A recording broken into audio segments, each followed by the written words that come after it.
O Bosco. O Centro Automotivo O Bosco é a oficina que você está procurando. Falou em confiança, a oficina é referência com serviço de injeção eletrônica, suspensão, ar-condicionado e revisão do seu veículo. O Bosco fica localizado no Cambeba. Pode tagarelar, pode tagarelar. Pode tagarelar, pode tagarelar.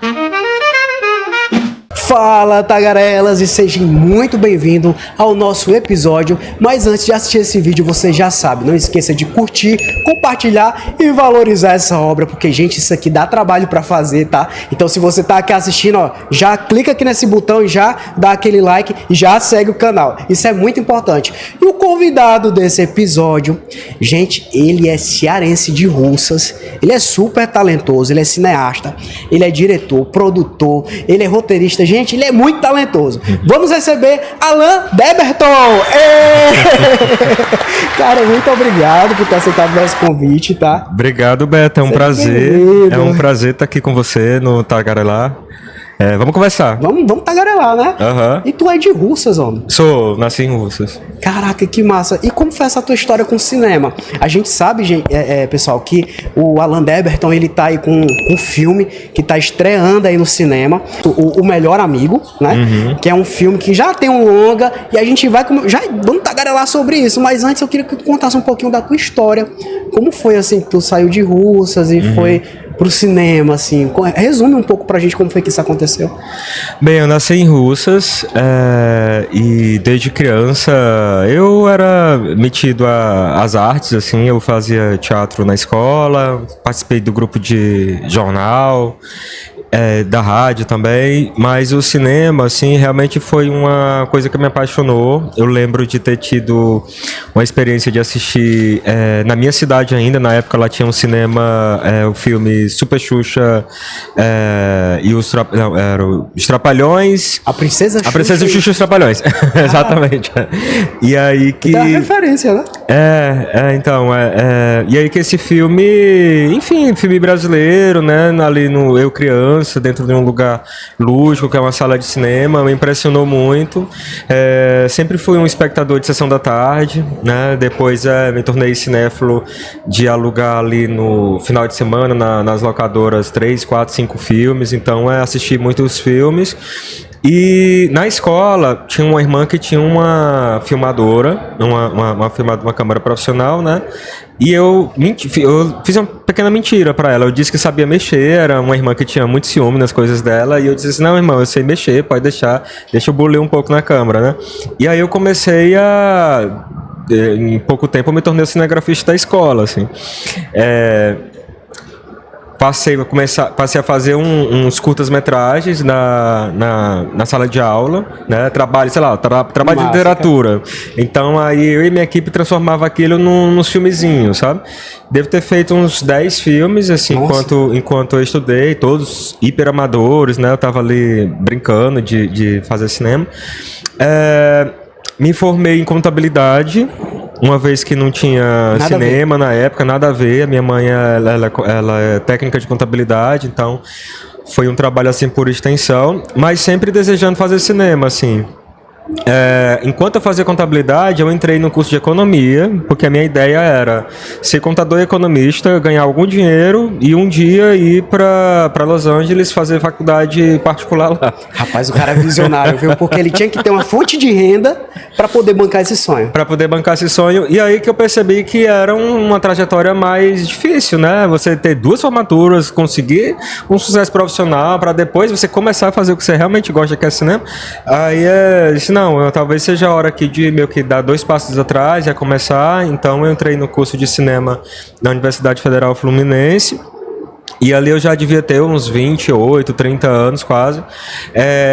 O que me fez ir com muita sede ao pote no lugar profissional, né? Então, assim, talvez eu tenha me tornado o aluno que se formou mais rápido da faculdade. Com 2 anos e meio eu me formei. Caraca, 2 anos e meio. 2 anos e meio. Mas isso tu morava na faculdade, dedicação total. Praticamente, era. Eu estudava de manhã, de tarde, de noite, eu fazia todas as disciplinas que eram possíveis para poder, de fato, começar a trabalhar, né? Já estava na hora. Caraca, que massa.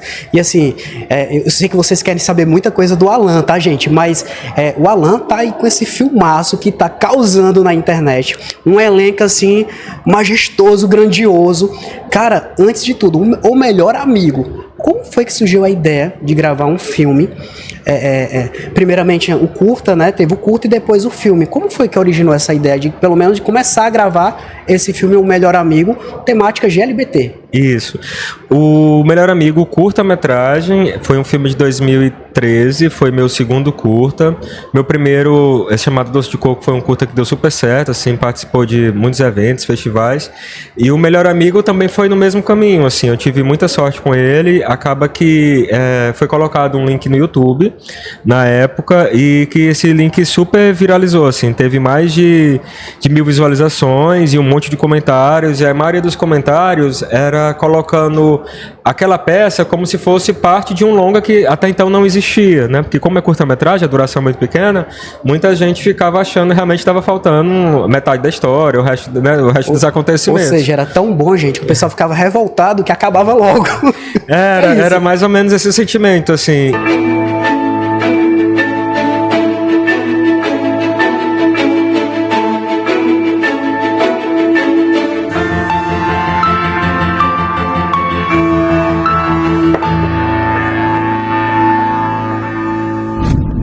E também teve eu percebi um sentimento de empatia dos espectadores com o personagem protagonista.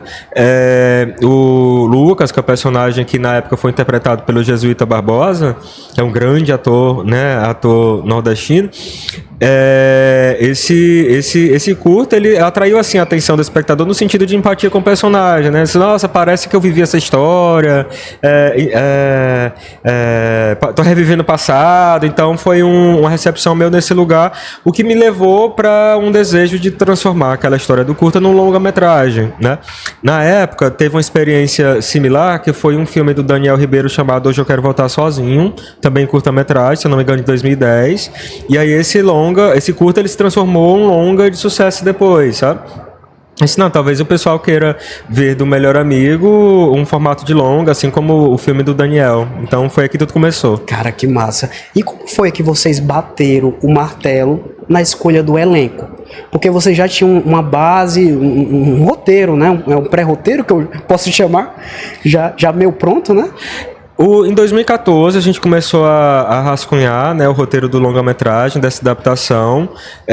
Mais ou menos só em 2018 que ele foi se formatando assim num lugar próximo do que é hoje, né? Porque o roteiro é um processo vivo, assim, realmente demora-se um tempo para raciocinar os personagens, entender como que cada um fica em seu lugar na história, né?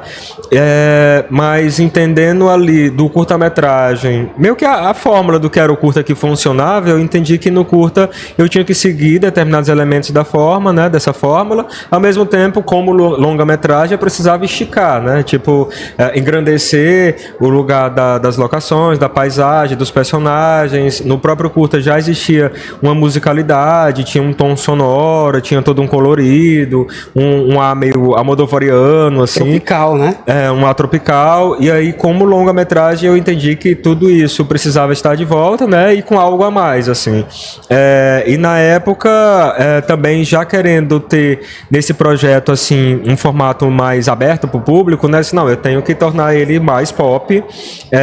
Eu já tinha um desejo de trazer músicas icônicas dos anos 80, dos anos 90, e junto com isso era meio que óbvio, assim, por extensão, né, atrair a atenção da Gretchen pro projeto, ela como essa representante, né, dessa época também, né, por conta da dança, por conta de sua música, né, por conta de todo lugar televisivo no qual a Gretchen, por exemplo, ela fez parte, né, e aí foi feito um rascunho de como seria esse projeto, né, a ideia era tê-la como ela mesma.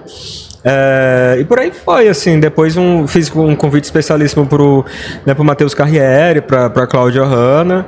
Gente, o elenco de peso, gente. Se vocês ainda não têm noção do que a gente está falando aqui, dê uma pesquisada. O Melhor Amigo está nos cinemas. E para você ainda que não deu tempo ir no cinema, pesquisa o curta-metragem, né? Que você é só um esquenta do que tá por vir, né?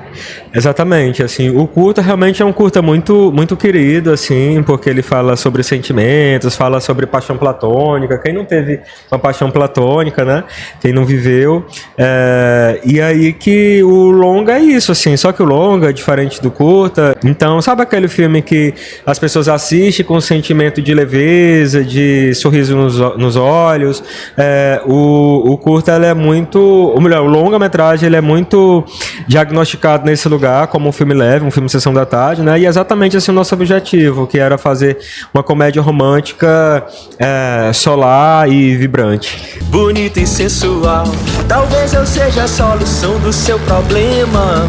Realize seu sonho sexual. Relaxe, para com isso. Cara, e como é retratado no filme a amizade dos personagens principais, quais são os desafios que os dois vão ter que enfrentar juntos? Na história? É um spoiler, assim, só pra... Você quer saber mesmo, vá pro cinema assistir. Mas exatamente. Quais são os desafios, assim, que os dois protagonistas têm que enfrentar?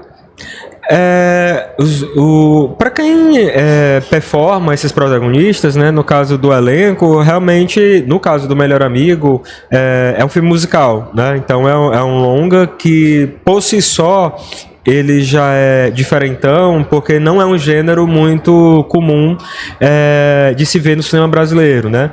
Você tem, por exemplo, filmes de Bollywood na Índia, que praticamente eles só fazem musicais, né?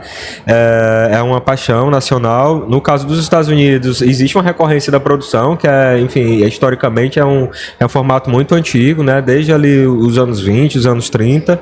E em toda a temporada de Oscar, por exemplo, você muitas das vezes consegue ver um filme, né, um musical em evidência. Já no Brasil, eu lembro que a gente teve ali a Ópera do Malandro, né, que décadas atrás, ou seja, já faz muito tempo, que a gente não tinha um filme que na história se cantasse e se dançasse, né, num lugar narrativo, né. No Melhor Amigo ele bebe dessa mesma fórmula, ou seja, ele é um musical de fato de linguagem, né, como o gênero pede, e tecnicamente é muito difícil, assim, pro elenco, né, principalmente que vive os dois personagens protagonistas, realmente a linguagem do musical eu acho que exigiu bastante, porque eles precisavam ter as características, né, de atores, cantores e bailarinos, então foi um processo muito mais árduo. E não só o elenco protagonista, né, que é o Gabriel Fuentes e o Vinícius Teixeira, mas todo o elenco coadjuvante também faz essa performance, né? Inclusive a própria Gretchen, né, ela performa, apesar dela performar ela mesma, ela tem cenas musicais. Então foi um filme super desafiador, assim, mas muito interessante todo o processo. A gente se divertiu bastante. E assim, como você, como diretor, eu acredito que tem uma equipe toda envolvida. Como vocês conseguem identificar que os protagonistas têm uma sintonia no vídeo? Como é que é definido isso? Vocês fazem teste, até definir quem vai fazer o personagem? Fazer um longa-metragem é muito pesado, né? Difícil, assim. Realmente a rotina de trabalho são 12 horas de set, né? Muitas vezes se filma de madrugada, uma hora tá filmando de madrugada, no outro dia, depois de pouco descanso, você já tá filmando de dia, toda uma invertida mesmo de rotina. As cenas, elas são feitas fora de ordem, né? E como diretor, a gente sempre busca deixar aquele elenco, né, selecionado, confortável, né, no projeto, assim, realmente deixando tudo dispostos, né, para que de fato ao elenco que está fazendo parte daquela história realmente sobre o desafio maior, que já é um grande desafio, que é trazer os personagens à tona para aquela história, enfim, com suas camadas, né, com a história, os personagens em si, né, fazer com que se tornem reais, né, dentro do processo do filme, para aquele filme de fato emocionar. Então, considerando que já existe um fardo muito grande, existe muita ansiedade também envolvida, né? Principalmente para quem é ator, para quem é elenco. Expectativa, desejo de acertar, de emocionar o público. O cinema é sempre um um lugar de muitas trajetórias, né? Trajetórias de vida, de desejos de carreira. Então, quando um elenco tem ali uma oportunidade de estar em tela, até porque o cinema brasileiro, né? O cinema como cinema, ele é sempre visto como uma arte nobre, assim. Tem muita gente, por exemplo, que faz televisão, e televisão tem todo lugar de grande repercussão, de ampla audiência, né? Ali um lugar democrático, que todo mundo vê na televisão, mas o cinema parece que tem um borogodó mais artístico, mais indie, mais cult, de um reconhecimento né, pessoal. Muita gente da TV quer fazer cinema, né? Então, quando muitos dos atores e atrizes têm uma oportunidade de fazer cinema, realmente eles entendem aquilo como um projeto especialíssimo, que exige dedicação, né? Existe muito esforço e tende a ter uma concentração muito grande nesses processos, né? No caso do Melhor Amigo, né, de todo o elenco, realmente houve ali um interesse enorme de todo mundo acertar. A gente teve uma etapa de pré-produção entre 1 mês e meio, mais ou menos, quase 2 meses de processo, entre conversas, entre estudo de personagens, entre ir pro estúdio gravar voz, música, ensaiar corpo, né? Dá trabalho, né? Dá muito trabalho. A gente vê tudo pronto e eu como telespectador não tenho noção do trabalho que dá, da dimensão. E você falando, eu imagino o trabalhão que dá você organizar pessoas, um balé, que fazer com que tudo dê certo na cena, bicho, é pesado. Não, então, e no Melhor Amigo a gente tem uma equipe de quase 800 pessoas, né? Então, assim, se você for ver os créditos, se eu não me engano, é quase 10 minutos de crédito, de tanta gente envolvida, porque realmente, assim, é muito faraônico, né, todo o processo. A gente no Ceará tem um cinema muito rico, né? A gente tem tipos e tipos de cinema cearense, né, com várias histórias diferentes, vários perfis de realização, e é legal também ver que mais recentemente, assim, o nosso cinema está ganhando proporção industrial, assim, no lugar de geração de emprego, né, de lugares mesmo, de estrutura de processos, né, de produção, que não fica nada a desejar, né, para grandes produtoras, né, fora daqui, né, no eixo Rio-São Paulo, né, de streaming e tudo mais, e a gente tem se profissionalizado e tem feito coisas incríveis, assim. Cara, e que eu acho massa é a projeção que esse filme tá tendo, principalmente na mídia do Sul, do Sudeste, no qual que a gente sempre, culturalmente, o cinema sempre foi visado nessa região, né? E agora no Nordeste, no Ceará, um musical. Isso é muito novo que você tá trazendo pra gente, né? Pro consumidor, pra quem assiste. Parabéns, cara. Obrigado, eu acredito que não é fácil, eu imagino o trabalhão que dá, mas apoio financeiro, assim, a produção teve apoio financeiro, porque a gente sabe que o cinema tem as dificuldades, né, de levar o cinema, fazer cinema. Exatamente. É uma cadeia, é um negócio, né? O cinema é um negócio. Na verdade, o audiovisual no Brasil é a terceira maior economia do Brasil, assim, perde apenas da indústria automobilística e farmacêutica. Então, é uma indústria enorme, né? Que gera muito emprego. Quando eu falo do audiovisual que é toda uma cadeia, né? Publicidade, televisão, né? Mas também inclui o cinema. E o cinema brasileiro, não só brasileiro, mas o cinema internacional, o cinema americano, inclusive, é todo um cinema que só acontece por conta de financiamento estatal também, né? Que é dinheiro público, federal, da União, municipal, estadual e tudo mais. No caso do Melhor Amigo, ele é um projeto que tem patrocínio do Telecine, né, que é um dos maiores conglomerados de mídia do Brasil, né, que faz parte do Grupo Globo, e do FSA através da Ancine, né, da Agência Nacional de Cinema. É um filme de médio orçamento, assim, para fins locais, eu acho que é até acima da média, mas se vocês comparam, por exemplo, esse filme com uma produção do Rio São Paulo do mesmo tamanho, a gente fez com muito pouco. Então, eu gosto de pensar que a gente dá conta, que a gente capricha, que a gente tira leite de pedra. Que massa, Foi um cara. filme muito desafiador de fazer, mas a gente tem muito orgulho dele. Com certeza vai vir premiações. Eu sei que tem obras suas que já foram premiadas, né? E essa obra com certeza vai ser mais uma que vai ser premiada, porque até as críticas, a gente vê críticas muito positivas, né? Como é que tu lida assim com relação a críticas não positivas? E as positivas também, né? Porque às vezes a gente fala da não positiva, mas é bom ressaltar que tem as positivas que dão uma injeção de ânimo, né?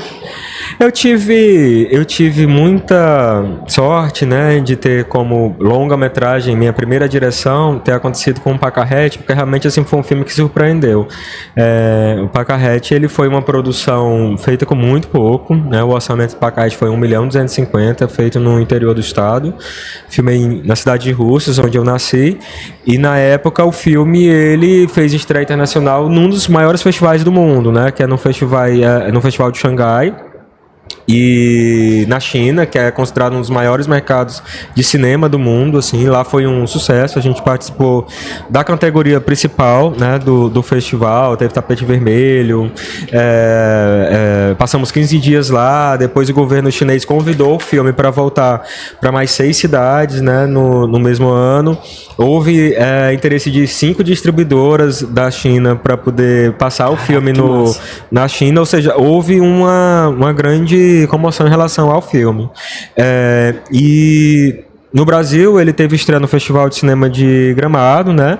Também foi um outro furor, assim, acabamos saindo de lá com 8 quiquitos, o que gerou uma grande repercussão. Para quem não entende, o que significa essa premiação? É como se fosse um Oscar brasileiro.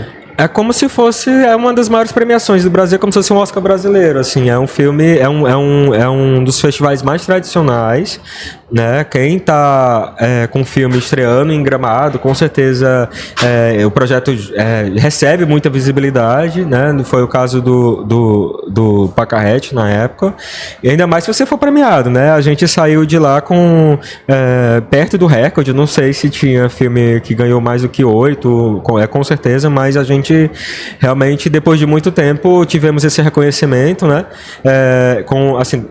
Num filme ganhar tantos prêmios, né, no Festival de Gramado. Então a gente saiu de lá com essa alegria, né, com essa satisfação.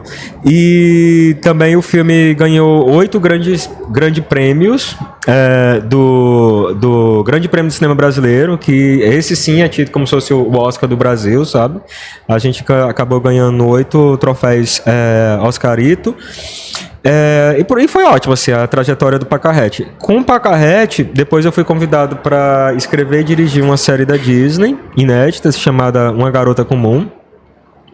2022, fiz direção e escrevi 5 episódios, ajudei a colaborar no desenvolvimento de roteiro. E em sequência veio O Melhor Amigo, né? Esse filme que agora tá em cartaz nos cinemas. Que esse filme tá causando real. Cara, e olhando assim pra ti, que massa. A gente tem um cearense assim no mundo, cara. De Russas pro mundo. A sua mãe tem muito orgulho de ti, né? Ela tem, graças a Deus. Muito massa, cara. E assim, do Melhor Amigo, voltando pro Melhor Amigo, as locações foram em Canoa Quebrada.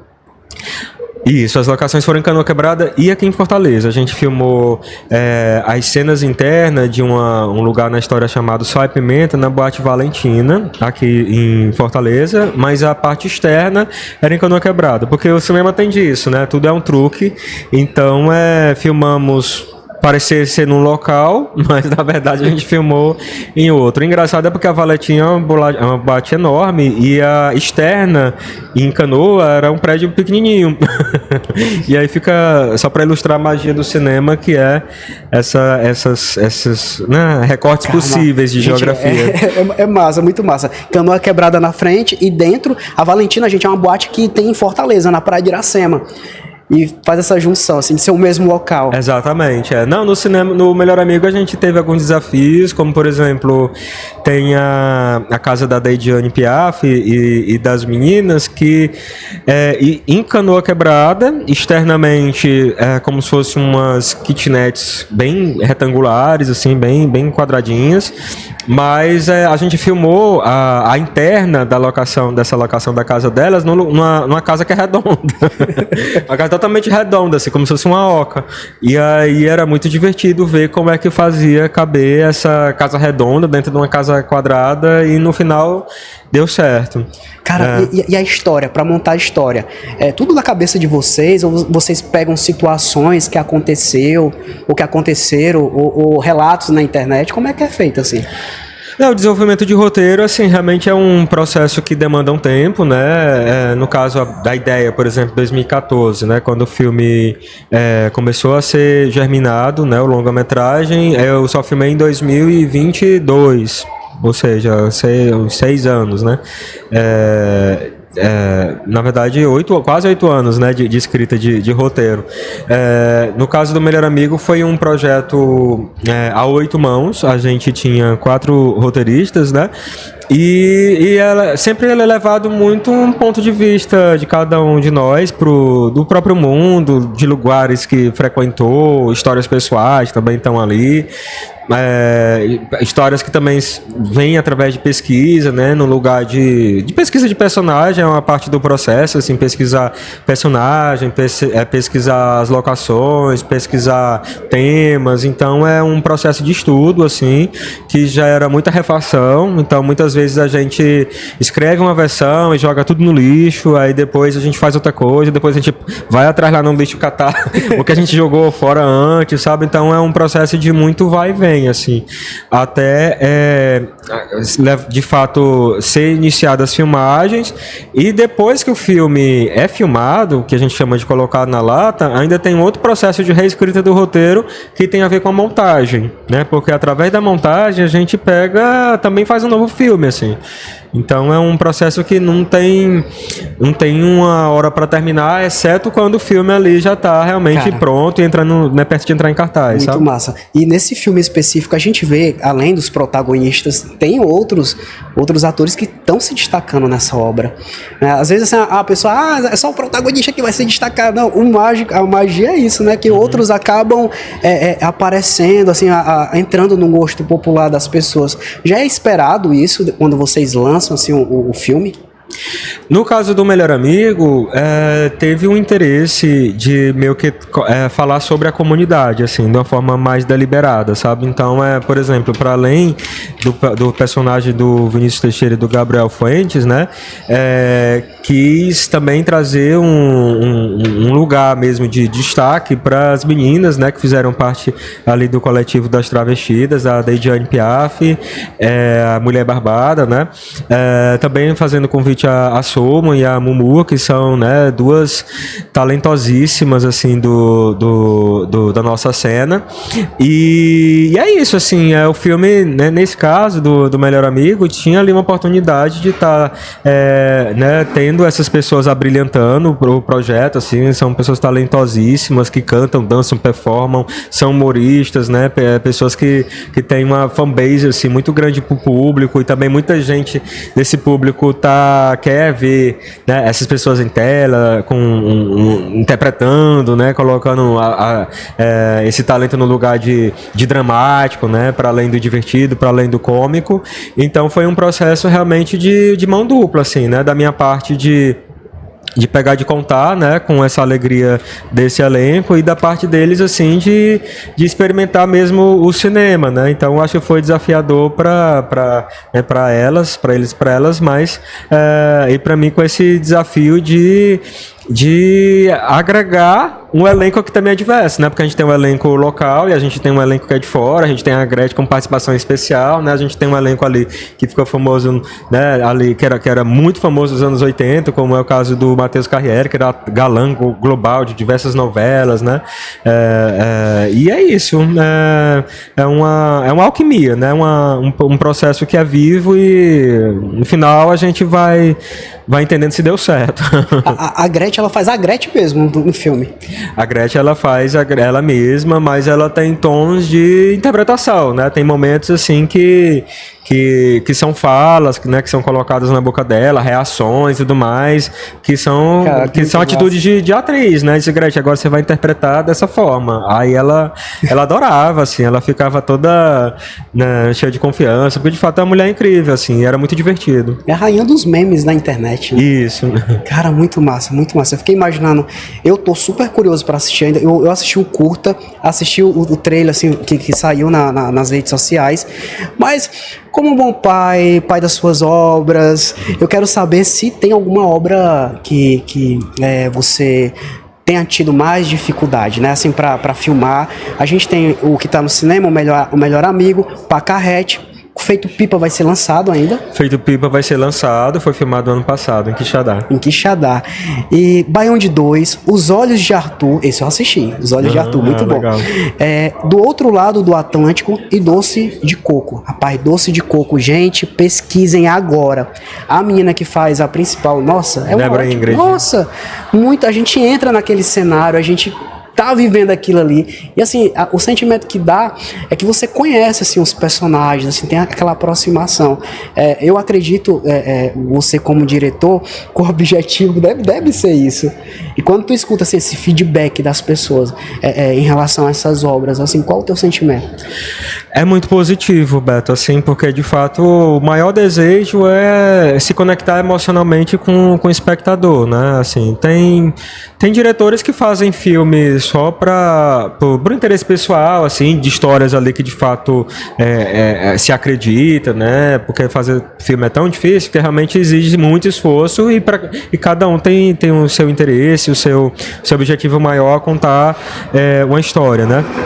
No meu caso, eu acho importante, assim, para além do próprio trabalho, para além do próprio processo que é fazer um filme, que esses personagens colocados ali em tela, que eles consigam gerar um sentimento de empatia, de emoção, né, com o espectador, assim, que ele saia da história minimamente mexido com algum sentimento, seja um sentimento de alegria, seja um sentimento de dúvida ou de reflexão, né, ou de transformação. Então, para mim é muito importante que os personagens se conectam com o público, né? No caso de Doce de Coco, foi ali muito inspirado em fatos reais, assim, lembranças mesmo de quando eu era criança, uma coisa mais lúdica, de um ponto de vista infantil também, que tinha muito a ver com a cidade onde eu nasci, né, que foi Russas. O Melhor Amigo sempre também tem uma coisa pessoal, assim, foi uma situação platônica de paixão que eu vivi também na época da faculdade, né.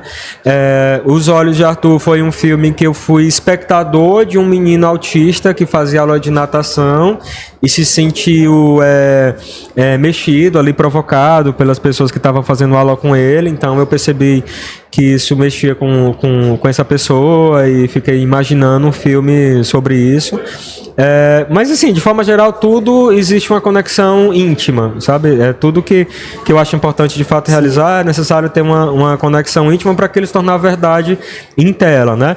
Quando a crítica é positiva, aí respondendo, acho que eu esqueci de responder essa pergunta anterior, quando a crítica é positiva, isso vem no lugar de alívio, né? De mostrar assim pra gente que o caminho ali deu certo, né? Que as coisas estão trilhando, né? E isso gera confiança, gera alegria. Mas quando a crítica ela é negativa, ela gera, por vezes ela gera uma raiva, né? Assim, que chato, não gostou, não entendeu, gera ali, né? Uma certa dúvida, porque mexe assim com a confiança, né, nossa, mas ao mesmo tempo é muito preciso ter uma maturidade, né, uma organização assim de ideias para acolher aquela crítica negativa também, né, porque tipo as perspectivas, os pontos de vistas de todo mundo é diferente, né, então sim, assim, pedir demais que ali o meu desejo, um ponto de vista, uma tentativa de falar sobre determinada coisa de determinada maneira tenha chegado exatamente como eu propus para determinada parte dos espectadores, assim, é natural que tipo pontos de vista mesmo, né? E todo mundo tem um ponto de vista, é muito rico que cada um tem seu próprio ponto de vista. Isso faz parte da diversidade, sabe? Quando eu tive ali um filme como Pacarrete, que foi de forma assim, quase que majoritária, foi muito bem acolhido, né? É muito maior a recepção positiva do filme do que a recepção negativa. Isso gerava em mim uma ansiedade no segundo projeto de tentar acertar também, sabe?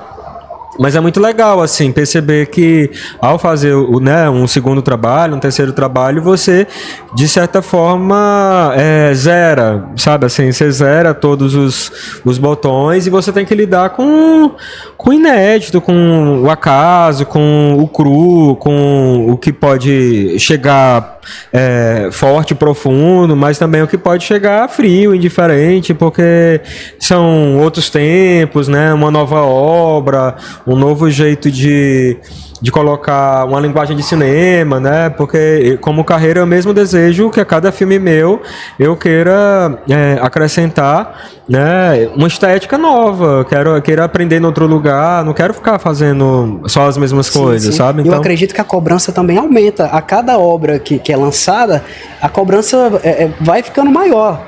Tu sente isso? Eu sinto, mas eu acho isso muito bom porque é desafiador, né? Assim, como eu tive ali... Os filmes que eu consumi na minha vida toda eram filmes de um cinema, que a gente chama de cinemão, cinema como a gente reconhece e assiste, né? Para além do cinema brasileiro, porque é outra coisa, né? O cinema brasileiro, ele pode ser um cinemão também, mas o nosso cinema brasileiro, ele tem uma cara própria, né? Uma cara de cinema ali, que por vezes é raiz, é profundo, é vivo, ele tem uma alma muito específica. Às vezes o errático dele, que não deu certo, você vê em tela uma situação que você vê que não se teve muito dinheiro para produzir, ou teve, sei lá, pouco tempo para fazer, mas aí junto com a potência das coisas, com a qualidade da história, com a força do elenco, você consegue, enfim, de fato tirar leite de pedra e tornar aquilo uma obra, uma joia rara, né? Isso que é o cinema brasileiro, assim, é a gente fazer com pouco e fazer incrível, sabe? Mas a título de indústria, né? Você também tem cinemas para entreter, você também tem cinemas para, de fato, para parecerem entretenimento, né? Sim. E a tecnologia, ela tem ajudado, assim, na parte de toda a criação desse filme de gravação. A tecnologia, hoje em dia, ela ajuda mais, assim, com as inteligências artificiais, com os efeitos? Eu sou muito cringe, que chama. Eu descobri essa palavra agora no Melhor Amigo, porque como eu voltei ali a história pros anos 80, né? O que significa? Cringe? Cringe. Acho que é quem nasceu ali nos anos 80, que ficou meio que um tanto no passado. Então eu sou cringe. Tu é um cringe, Jorge? Então, no meu caso, eu gosto muito, eu vim de um cinema que era mais artesanal, assim, os meus primeiros curtas eu fiz em 35mm, um formato que hoje ainda acontece mais do que nunca, assim, porque a gente também está sempre voltando processos, né? Tudo que acontece que soa como novo, que soa como algo que tirou outra coisa no lugar, lá na frente a gente vê que não, às vezes tudo pode conviver, as formas podem conviver, as tecnologias podem conviver, né? Que é o caso do cinema analógico, né? Por exemplo, Ainda Estou Aqui, que é esse filme brasileiro premiadíssimo, ele foi feito com tecnologia do cinema analógico, né? E hoje, ao mesmo tempo, a gente tem filmes sendo feitos só com digital, filmes feitos com IA, sabe? Então, depende do que se busca, né? Dos meios que se busca, assim. O objetivo. Os objetivos estéticos e de linguagem, né? No meu caso, eu tenho uma referência muito forte, assim, num cinema analógico, numa estética ali que de fato ficou no passado, sabe? Mas ao mesmo tempo sempre tentando somar e enfim, contar com o melhor da tecnologia, né? Tipo, eu estaria mentindo se eu não estivesse contando com o melhor da tecnologia nesses processos de set, sabe? A gente tá sempre querendo filmar com a câmera mais moderna, com os melhores movimentos, né? No lugar de pós-produção, nas melhores casas de finalização. Então é um processo que a gente acompanha, sim, a tecnologia. Cara, que massa. E o Alan? Tem o Alan diretor, mas o Alan, ele se arriscaria a ficar na frente das câmeras, a fazer uma interpretação como ator? Não, de forma alguma. Eu não gosto de ficar... Ele é tímido. Pra mim, eu sou tímido aqui, é quase, não vou dizer um sofrimento, que é um prazer estar aqui falando do filme e tudo mais, mas eu não gosto, eu gosto de ficar mesmo atrás das câmeras, e principalmente ali na cadeira do espectador no cinema. É muito bom ver o filme pronto, assim, estar junto com a plateia nesse momento de exibição. Cara, o que eu acho massa no teu trabalho é que o Pacarrete, ele virou uma referência. E a história, pra quem não assistiu, busquem assistir essa obra, porque a história é mágica. É uma senhora que é bailarina, que ela volta... você pode me corrigir. Ah, pode falar. Se ela volta pra cidade dela, ela se formou, teve uma formação no balé, bailarina, e volta pra a cidade dela pra dar aulas. Só que isso na cidade não foi bem visto, né? Ela virou meio que chacota. É isso, né? Isso, E aí vem o desenvolver da história, vocês têm que assistir. É uma história muito bonita. Essa história é real? Ela é inspirada em fatos reais, né? Uma Pacarrete, assim, original, vamos dizer, ela existiu, né? Ela foi minha vizinha. E aí, como pessoa que testemunhou, né, essa mulher ali que falava sobre arte de uma forma muito apaixonada, né, sobre cultura, sobre a dança, e eu ouvi e sempre senti também esse sentimento do que é fazer arte no Brasil, né? Que é um sentimento de muita busca, né? De grandes conquistas, que é o lugar de você ali pensar... você perceber seu talento, ao mesmo tempo para dar fruição a esse talento, você precisa, sei lá, produzir alguma coisa, ir atrás de algum recurso, convencer alguém, chamar o público. Então é sempre uma cauda muito larga de desafios, e a Pacarrete, né, essa personagem, ela sofria isso uma vez que ela queria fazer balé numa cidade do interior, né? Ela era bailarina de profissão, ela ensinou balé em diversas escolas, assim, nobres de Fortaleza, e quando ela se aposentou, ela, voltando para Russas, ela percebeu que ela poderia contribuir na cidade, né, fazer arte. Mas aí ela foi motivo de chacota, porque imagina, numa cidade interior, ali onde existe um certo consumo popular das coisas, né? Quando eu falo consumo popular, é o que tá tocando no momento, é forró, sertanejo, é uma rotina, né, ali do que é acessível ao público. E aí chega uma senhorinha num lugar onde não existe um teatro, não existe um cinema, não existe um centro cultural, ou seja, não existe assim um museu, um lugar de fruição artística mesmo. Aí você vem com a ideia de fazer balé, parece assim uma coisa meio esquisita, né? Então o filme é sobre isso, e ele acabou emocionando justamente porque ele fala sobre a luta pelos sonhos. É um filme que fala sobre dar respeito aos mais velhos, né? É um filme que também ele mostra muito esse debate sobre o que é envelhecer, né? Então é um filme que tem vários temas: respeito ao próximo, o fazer artístico, principalmente no interior. Então foi um filme que emocionou muito nesse lugar. Ele está disponível na Netflix, para quem não assistiu ainda. Cara, massa. Eu sei que esse filme que eu vou falar agora, ele não foi lançado ainda, mas eu tenho que perguntar, porque a gente viu muitos comentários na internet, principalmente que o Lázaro Ramos fez stories lá na cidade de Quixadá. Isso gerou todo um burburinho, o que está acontecendo, que filme que ele está filmando. O filme, meu povo, é feito pipa. Será que você, diretor, você pode dar um spoiler do que está por vir? Posso sim. O Feito Pipa é um filme de um roteirista cearense chamado André Araújo, que também é de Russas.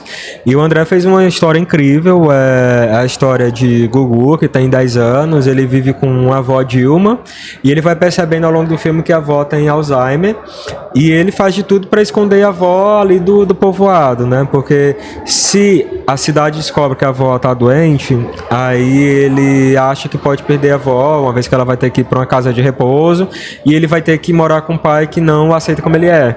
Então basicamente é essa história. Já pela própria sinopse dá para perceber que é uma história de emoção, né? Lázaro Ramos, ele faz esse pai, então ali foi uma grande alegria para mim ter a presença, de fato, do Lázaro no projeto. Ele trouxe muito amor, trouxe muito carinho, muito desejo de fazer esse pai também num lugar diferente, num lugar de complexo, assim, onde o espectador possa se se ver, sabe, de se entender, gerar debate, né? Então é um filme que vai emocionar com certeza. Agora ele está em fase de montagem e a expectativa é que ele possa entrar em cartaz no ano que vem. Cara, eu já tô ansioso, viu, pra assistir esse filme. Vai causar também, como tá causando O Melhor Amigo. O Melhor Amigo foi quanto tempo, assim, de gravação? O processo todo durou quanto tempo? O processo, o mais rápido é filmar, assim, ensaiar e filmar. A gente tem uma média de umas 8 semanas de preparação e uma média de 5, 6 semanas para filmar, né? Então e mais quase um ano para finalizar. Caralho, quase um ano. Por que demora tanto, Alan? Porque é um processo que envolve muitos outros microprocessos, né? Imagina, você faz 5 tentativas para cada take. Take é uma situação onde a câmera está ligada, onde liga o botão da câmera e onde termina, né? Uma cena, pode ser uma cena, um movimento. E aí, geralmente, uma média, assim, normal é uns 5 takes, sabe? Por tentativa. Aí você tem, no final dessas 5, 6 semanas, muito material gerado. Então, o processo de montagem é um processo de assistir esse material, sentar junto com o diretor para poder eleger ali o que foi melhor, brincar, fazer teste. Depois disso tem a parte da trilha sonora, depois tem a correção de cor, depois tem crédito, depois tem mixagem, edição de som... não termina. É muita coisa, gente. E depois que o filme fica pronto, ainda tem a acessibilidade, legendagem, a parte da promoção, né? Antes de entrar na sala de cinema em si, né? Que é a primeira janela onde o público vai ver o filme. Então valorize, viu, gente? Valorize a arte, porque a galera tem trabalhão pesado, duro, para levar esse material todo prontinho aí para vocês assistirem. Dá muito trabalho, ninguém imagina o trabalho que dá. E realmente, assim, é um trabalho que envolve muita gente, né? Como eu falei, no Melhor Amigo tem quase 800 pessoas envolvidas no projeto. Nossa, é muita gente, é muita gente. E assim, desse trabalho, O Melhor Amigo, tu pode falar pra gente alguma curiosidade de bastidores? Curiosidade de bastidores. Eu sei que tem, viu? Não, com certeza tem. Eu sei que tem. Curiosidade de bastidores. Não sei se... Rapaz, tem. Se vai... Eu acho que são coisas mais que importam mais o diretor, ali os roteiristas, que são escolhas que foram feitas, às vezes desejos que não foram, né, que não aconteceram. Por exemplo, algumas músicas eu quis ter num projeto que não consegui por questão, né, de direito autoral, que não, né, de autorização dos autores e tal. Mas aí nisso também surgem outras opções incríveis. Quando fecha uma janela, abre uma porta, né? E vice-versa. Então tá tudo certo, assim. Mas sempre tem curiosidade, assim, tem... É muito enriquecedor, né? Assim, eu só me lembro das coisas incríveis, né? No momento a gente fica com raiva de tudo, acha que deu errado, acha que não tá dando certo. É sempre um sentimento, o diretor sempre, depois que filma, fica frustrado. Quem não se frustra tá mentindo um pouco, eu acho. Já realmente existe ali uma sensação de que poderia ter sido melhor, e aí no processo você vai se apaixonando de novo, diz, nossa, de fato ficou incrível, nossa, de fato, coisas que você não planejou, você encontra ali no acaso que são grandes belezas, né? Principalmente assim, o que é legal, que eu sempre me emociono, é quando você está filmando, aí às vezes o elenco ali entrega uma coisa a mais, um olhar, um brilho, uma fala, um improviso, sabe? E isso fica impresso no filme e é maravilhoso quando isso acontece. Alan, outra coisa que eu vi nos comentários, eu fui ler os comentários da galera, né? Sim. Aí eu vi uns comentários assim da galera, por que não pegaram o elenco do curta-metragem e não fizeram? Tem algum motivo, assim? Você pode responder? Não, isso é normal, né? Assim, é porque quando... Faz tempo também, né? o primeiro. Assim, tem que se ver que cada projeto é cada projeto, assim, é diferente, um curta ali, ele ocupou até a própria maneira como o curta era, né, no lugar dos personagens envolvidos naquela história, o local, o tempo, né, o público, já é diferente do que é o longa, sabe? No longa você tem outros personagens, você tem outras locações, já não foi filmado, porque o curta ele foi filmado no Cumbuco e o longa foi filmado em Canoa, né? O público também, eu percebi que eu estava escrevendo para um público diferente, sabe? Não é o mesmo público ali de 2013. Então, cada projeto exige, né? Vai construindo as suas próprias regras. E no caso do elenco, tem questões, às vezes, de indisponibilidade. Às vezes, um elenco está com um contrato televisivo durante determinado tempo. E você tem que fazer a obra naquele momento ali. Você tem que... Quando você financia o dinheiro, você financia a obra, você tem um prazo para fazer, para entregar, sabe? Não fica Deus dará, assim. E aí, dentro desse prazo, às vezes as agendas não se conciliam, né? Então, você tem que ficar, assim, aberto a reencontrar um novo elenco para sua obra, sabe? Isso é rotina. Caraca, o trabalho de um diretor é uma gestão total, desde o roteiro, a produção, tem que ficar ligado em todos os passos. Realmente é um trabalho de quebra-cabeças, né? Assim, quando quebra-cabeça no sentido de até o chefe de equipe, né, de entender aqueles profissionais que vão se envolver com a história, que de fato vão somar, vão colaborar com aquele pensamento estético, aquela filosofia de trabalho, né.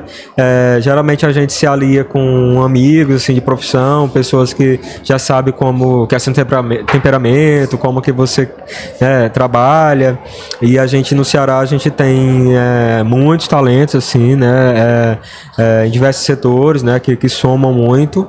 Então, realmente é um trabalho de quebra-cabeça, assim. Você que está assistindo, vá para o cinema assistir O Melhor Amigo. É um musical, posso chamar musical cearense? É um musical cearense, é um musical brasileiro que desde muito tempo não existe igual, assim, já faz um tempo. E é legal perceber que O Melhor Amigo aí, uma vez que o público está se agradando, né, com o filme, está gostando de ver esse musical brasileiro em tela, fica aí uma sensação de que é um pontapé, né, e outras produções também que vão se apresentar como musicais, né, fica aí essa sugestão dada para a indústria. Eu acho que está sendo muito boa a receptividade, eu acho que o público de fato se impressionou bem com isso. Eu mesmo quero fazer um outro musical, terminei O Melhor Amigo achando que não ia fazer, mas nunca, porque dá muito trabalho. Será que vem um 2? Não sei o 2, mas com certeza um outro musical eu vou fazer, porque é um gênero que eu gosto muito, assim. Eu acho que você mexeu muito em relação às músicas, com a memória afetiva das pessoas. Eu acho que pode ser um dos segredos desse sucesso, de estar sendo tão bem vinculado. É um sentimento de nostalgia, assim, né? Eu acho que todo mundo tem um sentimento nostálgico, assim, que é um sentimento de estar saudoso de algo que foi bom, né? Então, no Melhor Amigo, isso inclusive é narrativo, né? A gente tem um personagem do Lucas que está saudoso de algo que foi bom. Então eu trago para a linguagem da música essa mesma forma, né? A gente escuta, o espectador escuta de novo. Por vezes ele se reconecta com músicas, né, que ele conhecia, e por vezes, para um público mais jovem, a gente tem um primeiro encontro, né, de um público, de uma plateia jovem com músicas que ele não conhece, assim, sim, né? E acaba se conhecendo e encontrando essas músicas. Por exemplo, ali depois do Big Brother, teve uma situação em que viralizou Escrita nas Estrelas, da TT Espíndola, né? Eu já tinha filmado. Ou seja, quando o filme vem, ele já vem com esse gostinho, né, no espectador de que essa música já é reconhecível, né? Sim, assim, recentemente ela voltou à tona, né? Então é muito bom quando a gente consegue trazer um pouco da história, né, para o presente, quando consegue, enfim, dialogar, fazer todo esse diálogo entre as gerações. Cara, muito massa, muito massa. Eu quero agradecer a você por ter aceitado o nosso convite, tá? Fiquei muito feliz. É o primeiro cineasta, o primeiro diretor de cinema que vem no nosso podcast. E é uma honra, né? Obrigado. Obrigado, Beto. Deixa Foi tuas um redes prazer. sociais. Imagina, cara. Foi um prazer estar conversando com vocês aqui do Tagarelar. É uma honra. Ele tagarelou, botei ele pra tagarelar. Ele é um pouco tímido, mas ele tagarelou bem, viu? Tagarelou muito. A gente tá em cartaz, né? Agora mesmo a gente tá aí com umas quase 5 ou 6 salas com o filme em exibição. É muito importante que o público vá conferir o filme no cinema, né? O cinema é essa experiência coletiva, essa experiência onde o diretor ali colocou o melhor que ele desejava em termos de imagem, em termos de som. Então é uma oportunidade única de ver o filme. Tá em cartaz nesse momento, ou seja, corram.